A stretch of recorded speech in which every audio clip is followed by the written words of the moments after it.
our continent has been growing steadily over the last decades, growing in terms of population, growing in terms of economic growth, and also growing in aspirations and in ambitions. Our ambitions and aspirations are captured in what we call here in the African Union, the Agenda 2063, which is Africa's agenda and strategy for development and well-being for all Africans. In order to implement the Agenda 2063 and to achieve the aspirations of our populations in Africa, infrastructure comes as the backbone and the most important common thread that is needed not only to connect our continent but also to ensure the well-being of our population. Infrastructure, as you know, links people, links markets, facilitates trade, integrates regions and countries, and make people things as simple as accessing electricity, going to school, so you take a road, talking to someone or connecting our financial systems needs ICT, and so on and so forth. So that's why I'm saying it's the backbone, and that what lies the foundation for the development and the well-being of the population. Aware of this and cognizant of the importance of infrastructure, and particularly the regional and continental infrastructure, the heads of states in various meetings culminating in a summit agreed to the PIDA program, to this program for infrastructure development in 2012. I must first say that it's a strategy, so it's a whole program, and the program is phased into different periods. We have short term, what we call the priority infrastructure, and there's the medium term, and there's the long term. It's a very costly and program. So the program, well, you probably know already that the financial gap needed to implement, the infrastructure for the continent is almost like $90 billion each year. But anyway, this program, so far, we have already implemented some of the priority projects.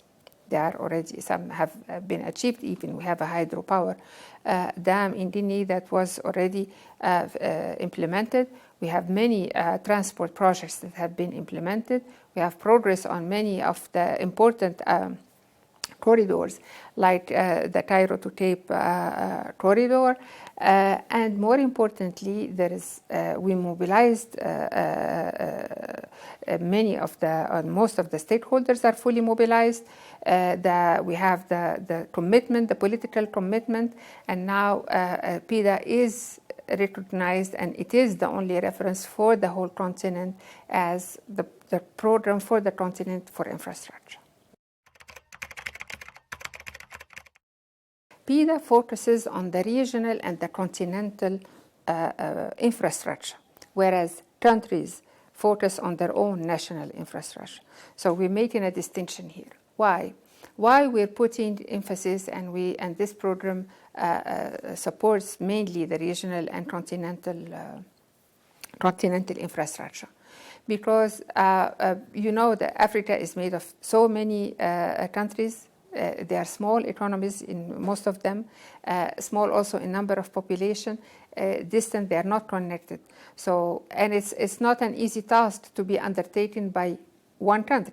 You need several countries to be connected together, or to access a grid together, or to have a network together. So PIDA focuses on regional and continental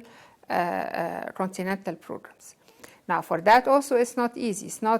It's not just about the financial challenge of these countries together. It's also about all the procedures, the regulations, the harmonization of policies to make, for instance, a road work between several countries seamlessly. You need special also mechanisms to implement a multi-country or a regional project that is not necessarily, the technical expertise may not necessarily be available in one country. So what we do here at the AU is we provide capacity building to ensure that the projects, could be implemented and managed properly, along with other stakeholders. We have a facility that helps with the preparation of the projects to make them bankable. Why? One of the main challenges, again, for regional and continental programs, due to their complexity, these are very much different from the national projects. Due to their complexity and other factors, they need to be very well prepared to make them bankable. Otherwise, they will not attract investors or financiers. So we have established this, we provide, a facility that to help with the preparation and the bankability of these projects to be ready for finance. So the capacity building, the preparations for bankability, mobilizing, as I said, the political commitment, and also trying as much as possible to work across globally, to attract investments to the continent. The PIDA, because it covers transport, ICT, energy, and transboundary water, the PIDA has been developed with all these actors. So it's not just the AU who has developed the programs. The program and the projects included in the PIDA, they undergone an intensive consultative process, and the RECs are part and parcel of all of the whole program. So is the AFDB, the African Development Bank, who is the main financiers and implementer of the PIDA. So is the NEPAD, who is also,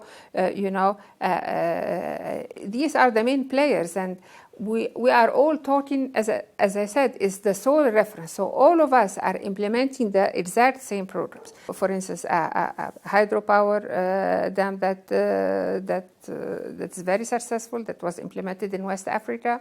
I mentioned also the North-South corridor transport. There's also the one from the Atlantic Ocean, linking also Tangier to Dakar, and so on and so forth. Each part, or the missing links, as we technically call them, they are covered by either the country in question or the region direct in question, and together we help implement this huge program. That is, being a regional and continental program has been subjected to consultation and also agreement among all the RECs. So roles and who is doing what, and the priorities, because you said they having their own priorities. They may be having some priorities, but what is in the PIDA constitutes also their priority. We cannot continue relying on international or external aid. But I would like to say something that is very important. Actually, particularly for infrastructure, countries have been putting a lot from their national budgets into infrastructure. Almost 70% of the finance of infrastructure in the continent comes from the national budgets and not from external sources. So we do have to recognize also the commitment of our countries towards this, towards infrastructure. I agree with you that it's not enough, though. It's not enough because our needs are huge, and they are growing as well. They are growing. I did mention the number of people and the markets growing. Also, we have aspirations, particularly like, for instance, industrialization or high-tech issues. So for these, we also need more infrastructure as well. So our countries have been doing a lot. We still need, of course, external aid, but what we need also is not to be reliant only on external aid. So this is for the first point. The second point I wanted to make is that for the PIDA, we have been mobilizing resources in many ways. We did mention external funding, We also working with our own private sector in the continent and private sector from abroad. For infrastructure, the very first phases of any project in infrastructure, the investment is huge. At the onset, the investment is huge. So that's why it's always challenging. Comes the role of the development banks. We have the African Development Bank, who has been investing heavily, in the PIDA program. But we're calling for the private sector also to come into in the finance of infrastructure. So far, most of the investments of the private sector in infrastructure in Africa focused most of them went into ICT because it's a quick win, so the revenue comes quickly. But we need them also to invest in a longer term projects, even though we know that at the beginning, as I said, there's heavy costs. For that, we need to improve our investment climate. And all of us, we are working with our national, with the countries to improve the investment climate in order to attract investment and also to reduce the risks, knowing that these are important amounts of money, especially that most of this money would be invested upfront. Okay, so the improvement of the investment climate is key as well. We also the continent has set now the Africa 50, which is also the instrument to where the African Development Bank and main African players to ensure that we have the funds needed or a large amounts of funds needed through private finance to be availed to infrastructure. We have new, like emerging countries as well, who are increasingly being attracted to Africa. Remember, when we talk about this gap in finance or when you talk about the gap in infrastructure, they should be understood as investment opportunities. This is the continent that has almost the most attractive investment opportunities almost anywhere in the globe, in any sector, particularly in infrastructure. So that's why we are repackaging and reselling, these projects as real investment opportunities, and we should make them as such. And that's why I said it's important. It's important also to improve our investment climate, rules and procedures and laws to allow these investments to come, because they will not find such opportunities. For instance, in the energy sector, here at the AU, we have a program to harmonize the policies and rules and regulations for energy across the continent. We already started phase one. Phase one was to develop an action plan. The action plan now is ready. We're getting into phase two and to implement the phase two for the harmonization of policies for the energy sector. We are also have several programs going direct to the capacity building of teams to work on regional and continental programs. So these are two of the. And I did also mention to you the preparation facility, the IPPF, the infrastructure facility, the infrastructure to prepare projects, grants to be bankable, to be ready for investment. Our heads of states are adamant, and they do recognize the importance of PIDA implementation. There are challenges. I mentioned some of them throughout our interview. Yes, there are challenges. I am confident. I'm very confident. I'm even greatly optimistic. Why? Why? Because I would like us to also recognize any project in the world, wherever it is, is risky and challenging. Of course, the risks, the nature of the risks and the nature of challenges vary from one project to another, one region to another. We cannot keep on labeling our continent or our projects always as challenging and risky. I am sorry, this would have to stop. Our projects represent the highest and best opportunity for investment almost anywhere in the world. And we are working together, all of us in the continent, to make sure to attract these investments to the continent. That's why I'm saying I am optimistic.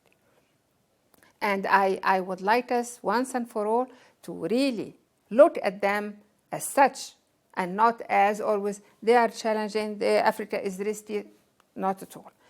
Judging by all the progress that we are seeing here in Addis Ababa and in Ethiopia in general, doing a great job. Look at the growth rates. Look at the investments coming to the country. So they are doable. We're doing them, and we are going to continue doing them. And I am very hopeful and optimistic.